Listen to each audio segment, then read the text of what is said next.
Annalakshmi and the Swan has been offering the people of Perth the splendour and diversity of an Indian vegetarian culinary experience, cooked and served by volunteers for over 2 decades.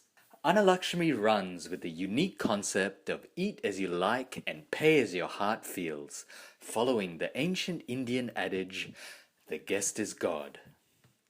Indian cuisine has a long history of embracing new ingredients and incorporating them into traditional recipes to enhance both their flavor and health benefits. To this end, Annalakshmi has embraced a locally grown grain called lupin.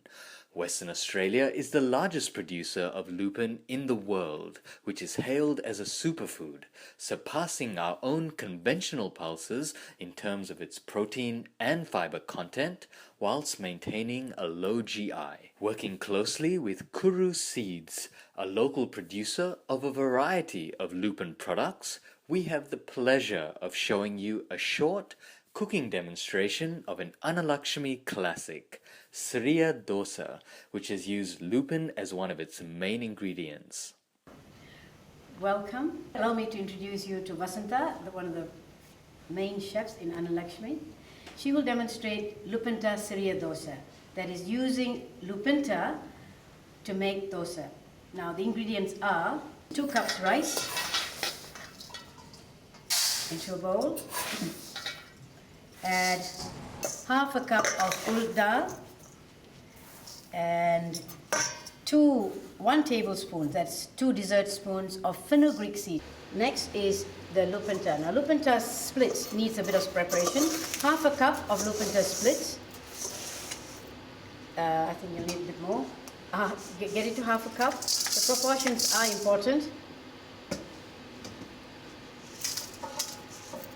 Okay. Right.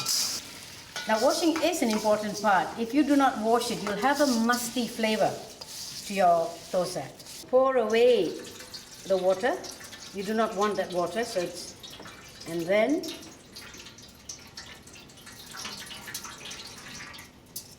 right now we add more water, enough to cover the ingredients, and we allow this mixture to soak for minimum of 6 hours or overnight. And this is what lupinta looks like. Now within half an hour, lupinta will triple its size. Add this lupinta splits. And we have to now grind the ingredients. Don't do what I'm doing. Very dangerous thing to do. Now having ground the mixture, and Vasudha will show you the texture.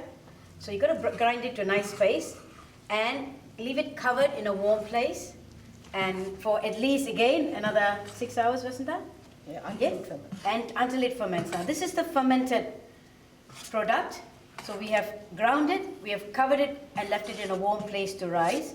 And if you can show it again, and the consistency for making the Sriya dosa, that's too thick. We have to add a bit more water. So Vasudha will show you how much water needs to be added. Add water slowly till you get it to a nice flowing consistency. Now too wet and you will not be able to make the dosa.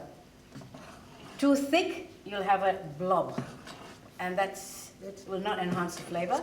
So that's the right texture. We have to add a bit of salt. So don't forget your salt. A little bit of salt to enhance the flavor. Right, now, to make the dosa, put your tawa on medium heat. Put a bit of oil or ghee. Now, we are using ghee today. You can use oil, you can use gingerly oil, that is sesame oil. Both enhance the flavor of the dosa. Using a ladle, put a spoonful in the middle and spread it with the back of the ladle till you get the consistency you want. Now this is the Sriya dosa that is served at Annalakshmi. So Annalakshmi has embraced the use of lupin or lupinta, and the recipe we have showed you is the recipe we have been using to make lupinta Sriya dosa. Now if you notice how it bubbles, now that shows that the flour has fermented well. So it should bubble. Now once you see that texture. Flip the dosa over, and that's beautiful. You can see the softness. You can add extra ghee on that reverse side. Using a non-stick pan allows you to use less ghee. So you can try that. Here are some other dishes that have been enhanced with lupin.